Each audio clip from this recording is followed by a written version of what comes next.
Hello दोस्तों, आज हम देखेंगे जो हमारा जनवरी 2014 में सी लैंग्वेज का पेपर हुआ था उसका पार्ट 1। उसमें हम देखेंगे कि इंपॉर्टेंट क्वेश्चन कौन से हैं जो हमसे पूछे जा सकते हैं इस साल भी, और उसमें हम सॉल्व करके भी देखेंगे कि ये कैसे हम सॉल्व कर सकते हैं, उनकी डेफिनेशन क्या है, एक एक चीज़ बारीकी से समझेंगे दोस्तों। तो वीडियो पूरा देखना, वीडियो काफ़ी इंटरेस्टिंग होने जा रहा है दोस्तों।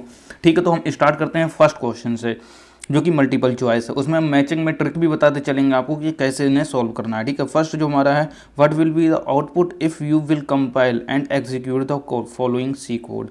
अब आपको ये सी कोड क्या करना पड़ेगा, अपने सॉफ्टवेयर में क्या करना होगा, इसे कंपाइल करना होगा और रन करना होगा। रन करेंगे तब इसका जो आंसर आएगा वो हम आपको बता दें कि 4 और 5 आएगा। ठीक है दोस्तों, इसका जो आंसर होगा वो होगा डी। इसे आपको क्या करना है, प्रैक्टिस करके देखती रहना है। ठीक है, प्रैक्टिस करके जब तक आप देखते रहेंगे तब तक आपको अच्छे से समझ में आएगा। ठीक है, तो प्रैक्टिस बहुत ही इंपॉर्टेंट है सी लैंग्वेज के प्रोग्रामों की, तो आप ज़रूर प्रैक्टिस कीजिए। ठीक है दोस्तों, तो हम 1.2 का आंसर देखते हैं। इसमें भी यार हम लोगों को वो रन करना पड़ेगा प्रोग्राम, तो मैं इसका आंसर खुद से निकालूंगा तो इसका आंसर सी निकलेगा। ठीक है, क्योंकि यहाँ से मैं देख सकता हूँ कि इसका आंसर क्या निकलेगा। आप अपने माइंड में भी ये छोटे छोटे क्वेश्चन होते हैं उनका आंसर निकाल सकते हैं। ठीक है, एंड 1.3 को पास चलते हैं कि how many times India VIX is get printed. India VIX कितनी बार प्रिंट होगा, तो इसमें ये पूछ रहा है। तो इसमें हम देख लेते हैं, देखो x इक्वल टू -1 दिया है and x less than equal to 10 बार चलेगा एंड प्लस प्लस हो जाएगा and x is less than 5 दिया है, -1 is less than 1 continue else break हो गया। तो ये 0 टाइम्स रन, मतलब कि इसका जो आंसर होगा वो होगा सी दोस्तों। ठीक है, एंड 1.4 की तरफ चलते हैं। What do the following declaration signify the void pointer CMP। तो दोस्तों इसका जो आंसर होगा वो होगा सी। पता है क्यों? CMP is a function that return a void pointer. इसका आंसर यही होगा क्योंकि ये CMP क्या होता है, एक फंक्शन होता है, वो क्या रिटर्न करता है, वॉइड पॉइंटर रिटर्न करता है, उसमें यही बोल रहा है। ठीक है, 1.4 का सी होगा। एंड 1.5 की तरफ चलते हैं। When following piece of code is executed what output will be generated. Output क्या जनरेट होगा, when following piece of code is executed what output will be generated. तो जब ये आप एग्जीक्यूट करेंगे वो प्रोग्राम तो क्या होगा, इसका आउटपुट आएगा दोस्तों नेटवर्क, क्योंकि स्ट्रिंग में इसने नेटवर्क दिया हुआ है, करेक्टर एरे लगाया है 7 का एंड उसके बाद नेटवर्क दिया है, तो ये इसका आंसर क्या होगा, नेटवर्क। 1.6 का है the result relational operation is always. ये दोस्तों काफ़ी बार पूछा गया क्वेश्चन है। 1.6 को आप नोट डाउन कर लीजिए, क्योंकि ये पिछली बार से जब भी मैंने 4 अभी तक पेपर बनाए हैं और 2012 में शायद ये पूछा गया था, जुलाई का जो मैंने बनाया था। वो वीडियोस नहीं देखे हैं तो नीचे प्लेलिस्ट का लिंक है, वहाँ से आप देख सकते हैं एंड डिस्क्रिप्शन बॉक्स में मैंने दे रखा है ऑलरेडी, और प्लेलिस्ट में जाकर भी आप सारे वीडियोस देख सकते हैं। अगर आप पार्ट 1 क्लियर करना चाहते हैं, ट्रिक्स देखना चाहते हैं, तो आप यूट्यूब पर सर्च कीजिए O level by Aakash Bhardwaj, O level tricks by Aakash Bhardwaj. अगर ट्रिक्स देखना चाहते हैं तो ट्रिक्स आ जाएंगे। ठीक है, तो 1.7 की तरफ चलते हैं। 1.6 का दोस्तों क्या होगा, ए आंसर होगा, आइदर ट्रू और फॉल्स। ठीक है, तो एंड 1.7 की तरफ चलते हैं। The keyword use to transfer control from a function back to the calling function is. तो इसका जो दोस्तों आंसर होगा वो होगा हमारा डी, रिटर्न। ठीक है, 1.8 की तरफ चलते हैं। What is the similarity between a structure union and enumerator. तो इन्यूमरेशन इसमें क्या होगा, इसका आंसर दोस्तों होगा ऑल ऑफ देम, मतलब कि वी होगा। And let you define new data type, right दोस्तों। एंड हमारा 9 जो मिला, how many times is a do while loop guaranteed to loop. तो दोस्तों ये काफ़ी इंपॉर्टेंट क्वेश्चन है और ये पूछा भी जा चुका है, तो इसे भी नोट डाउन कर लेना। 1.9 का दोस्तों सी होगा 1, क्योंकि दोस्तों because the reason behind this, अगर मैं आपको इसकी डेफिनेशन दूँ तो डेफिनेशन ये होगी, in most computer programming language a do while loop is a control flow statement होता है। ठीक है, and that execute a block of code, जो एक ब्लॉक ऑफ कोड को एटलीस्ट वन, मतलब कि एक बार तो ब्लॉक ऑफ कोड को एग्जीक्यूट करता ही है। ठीक है, and then repeatedly execute the block and repeatedly करता है, और नॉट कर भी सकता है और नहीं भी। ठीक है, depending on a given Boolean condition at the end of the block, जो भी कंडीशन दी होगी उसके ऊपर डिपेंड करता है। ठीक है, तो which of the following can not be used as identifier. हम आइडेंटिफायर इसमें से किसको नहीं यूज़ करते हैं, तो ये बोल रहा है which of the following can not be used as identifier, as identifier, मतलब आइडेंटिफायर के तौर पर हम किसे यूज़ नहीं करते हैं इनमें से। तो दोस्तों 1.10 का जो आंसर होगा वो होगा हमारा डी, स्पेसेस को नहीं यूज़ करते हैं आइडेंटिफायर के यूज़ में। आपको तो पता ही होगा लेटर, डिजिट, अंडरस्कोर को हम वेरिएबल के रूप में या आइडेंटिफायर के रूप में हम यूज़ कर सकते हैं दोस्तों। तो ये इसका आंसर होगा स्पेसेस, क्योंकि स्पेसेस को हम नहीं कर सकते हैं। एंड ट्रू फॉल्स की तरफ चलते हैं। ट्रू फॉल्स में हमारे पास फर्स्ट आ जाता है null pointer points the base address of segment. तो इसे आपको सिंपली याद करना होता है ट्रू फॉल्स में। ट्रू फॉल्स ज़्यादा इंपॉर्टेंट होते हैं एंड इनमें कोई ट्रिक यूज़ नहीं होती है, मैं सीरियसली बोल रहा हूँ। और इसमें मैंने बहुत से ट्राई भी किया, मैंने एक बार ट्रिक निकालने की, कोई ट्रिक नहीं होती है इसमें, सिर्फ आपकी नॉलेज काम करती है, ठीक है। तो नॉलेज बनाए रखिए, जो भी क्वेश्चन आप याद करें लॉन्ग क्वेश्चन उन्हें अच्छे से याद किया कीजिए, ठीक है। तो null pointer points the base address of segment, तो इसका जो आंसर होगा दोस्तों वो होगा false. Comma operator is use for separation, तो इसका दोस्तों आंसर सिंपली होगा ट्रू। 3 पे चलते हैं। The size of A structure can be determined by both size of variable name and size of struct tag, दोस्तों इसका आंसर भी ट्रू होगा, ठीक है दोस्तों। एंड जो हमारे पास 4 आ रहा है, while loop is post tested loop, या दिस इज़ फॉल्स होगा दोस्तों। ये काफ़ी इंपॉर्टेंट है, क्योंकि मैं इसका अगर आपको आंसर दे देता हूँ, while loop is post tested loop बोल रहा है, तो ये फॉल्स क्यों है? तो वो फॉल्स इसलिए है क्योंकि do while loop check the condition after the block is executed, ठीक है। The control structure is often also known as a post test loop contrast with the while loop and which test the condition before the code within the block is executed. The do while loop is an exit condition loop, ठीक है दोस्तों, exit condition loop होता है। And ये आपको समझना बहुत ज़्यादा ज़रूरी है, और ये क्वेश्चन काफ़ी बार पूछा जाता है, क्योंकि ऐसे ही घुमा फिरा कर क्वेश्चन पूछे जाते हैं। While loop is post tested loop, तो मतलब ये एक लूप दोनों में दे दिया, while loop and post tested loop. तो कुछ बंदे क्या समझेंगे while loop is post tested loop होता है, हाँ होता होगा, तो ट्रू कर देंगे। नहीं दोस्तों, ये फॉल्स होगा, ये आपको याद रखना है, डेफिनेशन मैंने आपको बता ही दी है, ठीक है। 2.5 ऑल ऑफ द फॉलोइंग और वैलिड एक्सप्रेशन इन सी में क्या ये वैलिड एक्सप्रेशन है? तो दोस्तों हाँ ट्रू, ये तो तीनों वैलिड एक्सप्रेशन है, इसमें कोई गलत है ही नहीं, ठीक है दोस्तों। एंड नेक्स्ट पर हम चलते हैं। A variable is a string that varies during program execution, तो ये फॉल्स होगा दोस्तों। A variable is a portion of memory to store a determined value, ठीक है दोस्तों। A variable is string that varies during program execution, इसका जो answer है वो है दोस्तों ए वेरिएबल क्या होता है मैं आपको बता दूं, is the portion of memory to store a determined value, ठीक है। तो ये फॉल्स होगा। नेक्स्ट की तरफ चलते हैं। 2.7 void pointer ptr is a pointer of function which receives nothing and return nothing, तो ये बोल रहा है, तो ये भी ट्रू होगा दोस्तों, ये ट्रू है दोस्तों। एंड कॉलिंग अ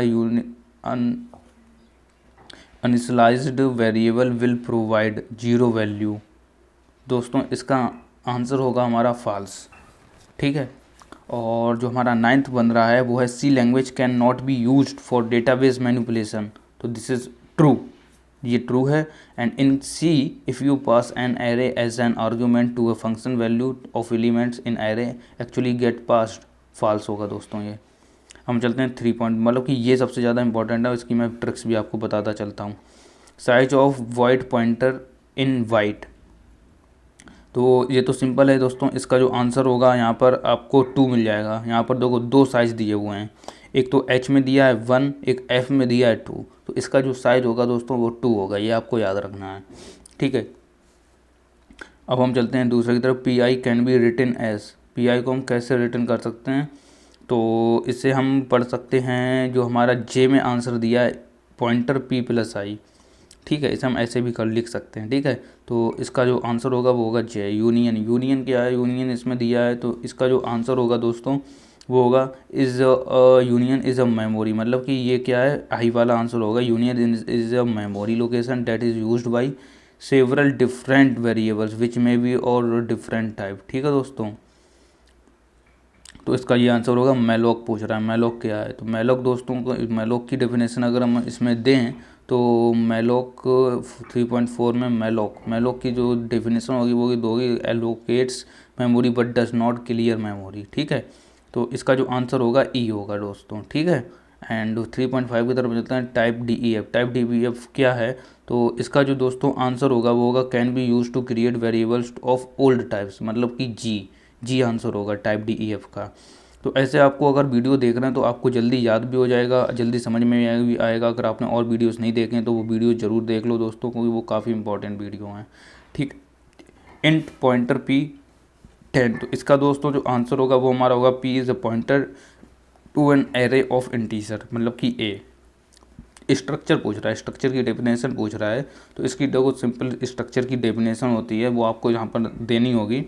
तो यहाँ पर पूछ रहा है स्ट्रक्चर की, यहाँ पर ऑलरेडी डेफिनेशन दी है। तो स्ट्रक्चर की डेफिनेशन ये है, स्ट्रक्चर इज डिफरेंट, मतलब कि के होगा के। Structure is different memory location that is used by several different variables which may be और डिफरेंट टाइप। ठीक है दोस्तों। एंड जो हमारा नेक्स्ट है हमारा वो है कैलॉग। कैलॉग की अब हमें डेफिनेशन देनी है। ये काफ़ी डिफ़िकल्ट क्वेश्चन पेपर में से एक क्वेश्चन पेपर माना जाता है, क्योंकि ये काफ़ी डिफ़िकल्ट, इसमें मैचिंग भी आई हैं, सबकी डेफिनेशन पूछ ली गई है। तो इसलिए मैं आपको बोलता हूँ कि आपको डेफिनेशन अच्छे से याद करनी है। डेफिनेशन से कुछ भी पूछ लिया जा सकता है। ठीक है, तो मैचिंग में ही इतने सारे क्वेश्चन फंस जाते हैं। तो अगर हम कैलॉग की बात करें तो इसका जो आंसर होगा वो होगा एम वाला, एलोकेट एंड क्लियर मेमोरी। ठीक है, जो हम 9 वाला क्वेश्चन देख रहे हैं, इन pointer P and void pointer void, तो इसका जो दोस्तों आंसर होगा वो होगा हमारा B। ठीक है, तो अब हम चलते हैं नेक्स्ट पर, फिल इन द ब्लैंक्स पर। फिल इन द ब्लैंक्स देख लेते हैं। फिल इन द ब्लैंक्स में जो हमारा फर्स्ट क्वेश्चन आ रहा है वो है a function call mechanism that pass the arguments to a function by passing a copy of the value of the argument is. तो दोस्तों इसका जो आंसर होगा वो होगा कॉल बाई वैल्यू। ठीक है, मतलब कि D। एंड 4.2 की तरफ चलते हैं। Null is a macro and constant which has been defined in the हर्ड फाइल। तो दोस्तों 4.2 का हमारा जो आंसर होगा वो होगा HStudio.h। ठीक है। 4.3 फंक्शन जो बोल रहा है, तो इसका जो आंसर होगा वो दोस्तों वो ईजिली बता सकते हैं। इसका जो आंसर होगा F6F होगा, क्योंकि function F6F repositions the file position pointer to the beginning of the file. ठीक है, F6 का ही ये काम होता है दोस्तों। ठीक है, तो ये आपको 4.3 का C मिल जाता है यहाँ पर। एंड 4.4 का मैं आपको बता दूँ, लाइब्रेरी फंक्शन। तो ये लाइब्रेरी फंक्शन क्या होता है, एग्जिट। ठीक है, एग्जिट दिया यहाँ पर F में दिया है, तो ठीक है F में दिया है एग्जिट। और हमारा क्वेश्चन है 4.13 का for a library function. Library function जो होता है हमारा वो दोस्तों होगा static. A library function cause an exit. हाँ ठीक है दोस्तों, ये F ही होगा इसका आंसर। A library function exit cause on exit from the program in which it occurs. ठीक है, तो आप 4.4 का क्लियर आंसर है, F होगा, एग्जिट होगा। ठीक है, 4.5 की तरफ चलते हैं। 4.5 में हमसे पूछ रहा है दो ब्रेक स्टेटमेंट होगा इसमें। अब ब्रेक कहाँ पे दिया है, अब देख लेते हैं। ब्रेक दिया है I पर, तो इसका I आंसर होगा करेक्ट, 100% श्योर दोस्तों। ठीक है दोस्तों, आपको ये टेंशन नहीं लेना कि मैं आपको गलत बता रहा हूँ, क्योंकि मैं सारे क्वेश्चन पेपर पहले पढ़ता हूँ, समझता हूँ, उसके बाद मैं इसका वीडियो बनाता हूँ। ठीक है, और हमारे पास सॉल्व पेपर भी है, तो उसमें से मैं देख लेता हूँ आंसर। अगर मुझे कहीं भी प्रॉब्लम लगती है कि ये आंसर गलत तो नहीं है, तो उसका आंसर भी मैं देख लेता हूँ। तो आपको ये टेंशन नहीं लेनी है, तो मैं आपको क्लियरली बताता चल रहा हूँ। ठीक है, तो जो है वो मैं साफ बोल देता हूँ, कोई भी क्लियर बात बोलता हूँ। ठीक है, अगर आपने मेरे को सपोर्ट नहीं किया है तो मेरे नए चैनल को ज़रूर सब्सक्राइब कर लेना, जिसका लिंक मैंने डिस्क्रिप्शन में दिया है दोस्तों। ठीक है, उसे ज़रूर सब्सक्राइब करना। अब जो हमारा नेक्स्ट क्वेश्चन बन रहा है कि द स्टेटमेंट, मतलब कि 4.5 का तो मैंने बता ही दिया था, ब्रेक होगा। एंड 4.6 का होगा static data member can only be used in static function. देखो स्टैटिक यहाँ पर फंक्शन दिया है तो मैंने स्टैटिक लगाया। 4.6 का स्टैटिक ही आंसर है दोस्तों, जो कि ई कॉलम में दिया हुआ है, ई नंबर पर स्टैटिक। ठीक है, 4.8 की तरफ चलते हैं। The smallest data item a computer can process is called and. जो 4.7 का है कैन नॉट बी, 4.7 है दोस्तों सबसे पहले, तो can not be legitimately pass to a function. तो इसका दोस्तों सिंपल सा आंसर होगा, वो होगा हमारा हेडर फाइल। ठीक है दोस्तों, बी। 4.8 की तरफ चलते हैं। The smallest data item a computer can process is called and. तो इसका जो आंसर होगा वो होगा बिट दोस्तों। एंड 9 की तरफ चलते हैं। 9 हमारा क्या बोल रहा था, 9 है हमारा an array element is exist using an index number. ठीक है दोस्तों, 10 पर चलते हैं। Name the header file to be included for the use of built in function isalnum is. तो इसका जो आंसर होगा वो होगा हमारा जे हमारा है दोस्तों सी टाइप डॉट एच। ठीक है दोस्तों, एंड 4.9 का तो हमारा जी था इंडेक्स था दोस्तों 4.9 में। In array element is access using an index number. ठीक है दोस्तों, तो ये तो हो गया हमारा पूरा फिनिश। आई होप कि ये आपको पसंद आया होगा। अगर आपको ये पसंद आया तो चैनल को सब्सक्राइब करें एंड वीडियो को लाइक करके मुझे कोई भी कमेंट में कोई भी क्वेश्चन हो तो ज़रूर पूछें। मिलते हैं दोस्तों।